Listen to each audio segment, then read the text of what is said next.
of these other things. So I want to walk through today's fasting update. So today is a huge milestone. So I had this timeline for a 40-day fast in the very first episode of this series. And, on day one, the metabolic shift begins. But what I'll talk about more detail today by day three, you've rebooted your entire immune system.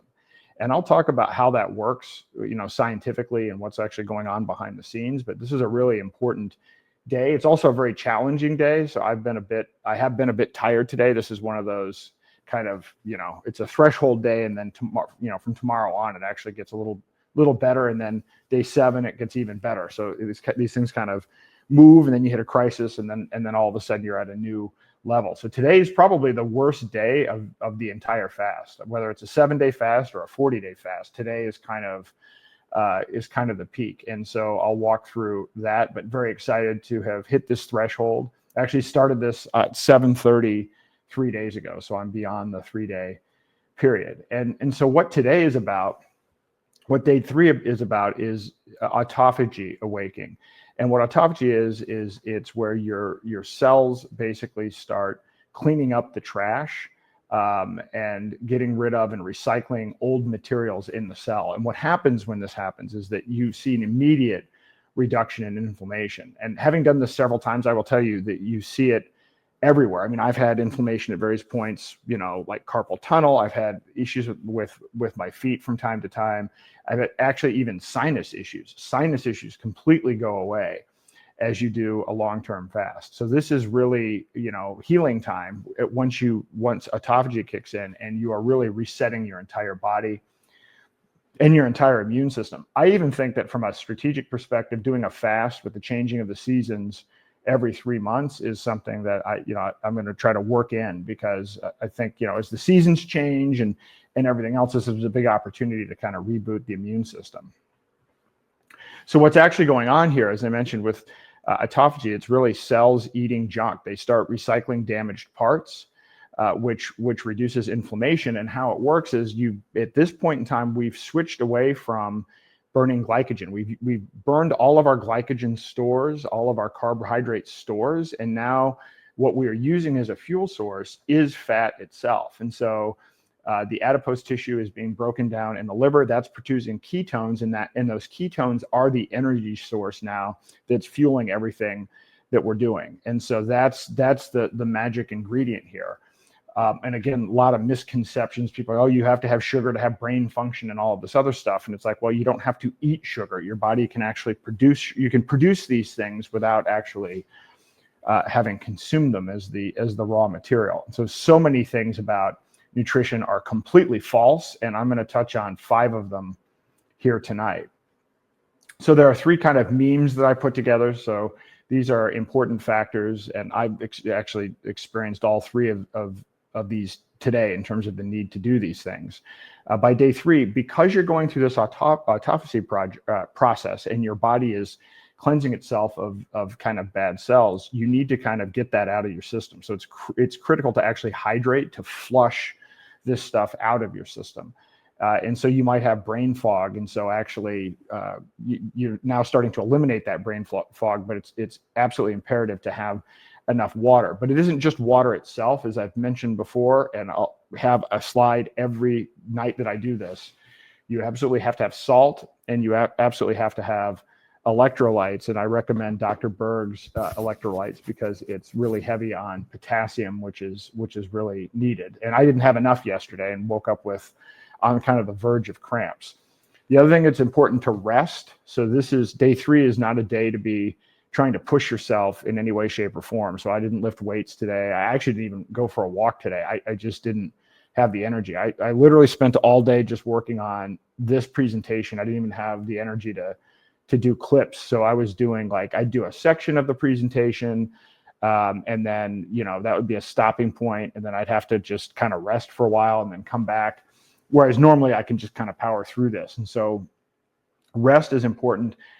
And meditation helps too. I actually took an 1.5 hour long meditation during the middle of the day today. And I'll talk more about meditation in future podcasts, but meditation is incredibly powerful. And I know a lot of people either aren't familiar with it, or maybe have some kind of a woo-woo thing to it. And I will tell you, there's actually quite a bit of science behind it now that is understandable, and the works of Dr. Joe Dispenza and others, which I'll share with everyone. But I had a terrific meditation today, and it was an opportunity for me to kind of, reset, get rid of some of the fog, boost my energy up a little bit. So it's definitely a hack as you're going through this process, and something that helps you.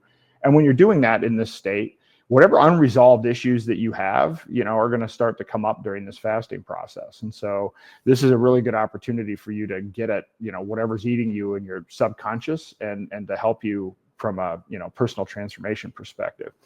The other thing is it's great to track your journey as you're doing the fasting. I wish I had done that. The 200 days that I fasted before, I didn't write it down. I remember a lot of it, or at least I remember, the peak of it, but it's actually good to write down some of the specifics. Like, I felt this way, or this happened to me, biologically, I was dealing with this issue, because actually once you understand this more, it is actually a very repeatable process.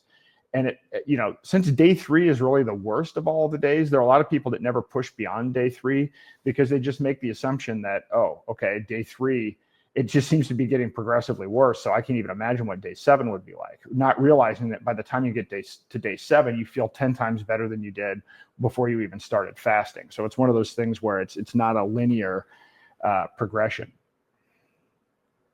So these are some of the typical questions that people have, or issues, challenges that people are dealing with. You do have reduced hunger, and so that's actually a normal part of day 3. But you have to make sure that you do focus on remaining hydrated, so that you don't get headaches, you don't get cramps, and that you're actually flushing the toxins out of your body. You will get detox symptoms, and I did have a little bit of a headache for a very short period of time.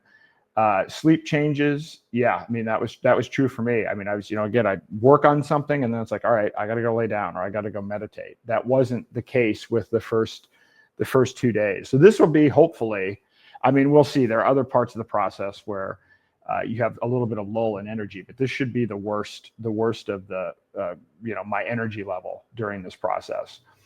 You will get energy dips, and you will have bad breath because of ketosis, because your body is using ketones. That does produce bad breath. That is an understood function of this. So you're going to want to, rinse with water, or do whatever you need to do to address that.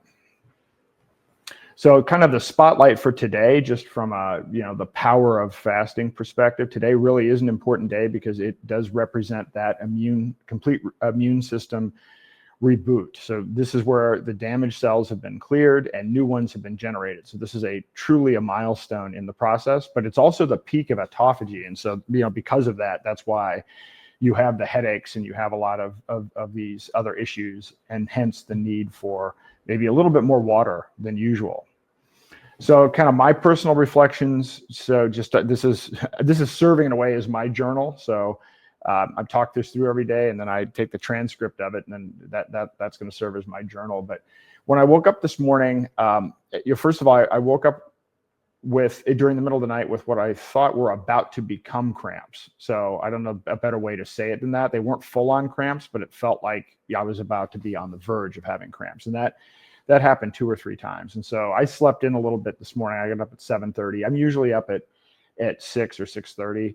And so I definitely slept in during this process. My heart rate variability was in a normal range. I got the right amount of deep sleep. According to my 8 sleep, it was under for REM sleep, which actually didn't feel right. But nevertheless, reasonable overall sleep. But, I knew right away I had not had enough electrolytes yesterday with the cramping. So immediately jumped in and took some Dr. Berg's electrolytes, and then started at it. But as I said, today was a really kind of intermittent day of work. So it's like work on a piece of thing here, take a rest, piece of thing here, and meditate. And so kind of as I outlined, as is normally the case, my experience did fit kind of what the normal mode is. I didn't have any out of the norm experiences with this. I felt okay mentally. I mean, I didn't have as much mental energy as I might otherwise have, quite as much focus. And again, part of that is just clearing things out through autophagy. Emotionally, I felt great. I mean, I actually, and when I meditated, I had a very, very positive experience meditating. And we'll say I am very, I mean, obviously I'm dedicated to this process, but I'm also very optimistic that Roger's going to get a positive outcome. And I also think that the work that all of us are doing with this fast, and the more of us that share this, and the longer this fast goes on, I think the more impact that's going to have as well. So I did have a fairly positive day, and I'll tell you on days when I don't have a positive day, I do enjoy sharing fasting, because it's changed my life, and not just from a weight loss perspective. The weight loss part is actually probably the least significant part of it. It's everything else that comes out of it. So other than that, those are really the key features for me personally on day 3. And so the reflections that I want to have on this, again, I'm going to repeat a lot of these every day, but I've added a couple of others. Electrolytes are key. I would recommend Dr. Berg above and beyond others because of the potassium. Always do salt. I do coffee. If you can also do tea, but use salt. And if you're going to do coffee, definitely do salt. And then meditation is great, and I'll teach you more about that and different ways of doing it if you're not familiar with it. But meditation is also a game changer.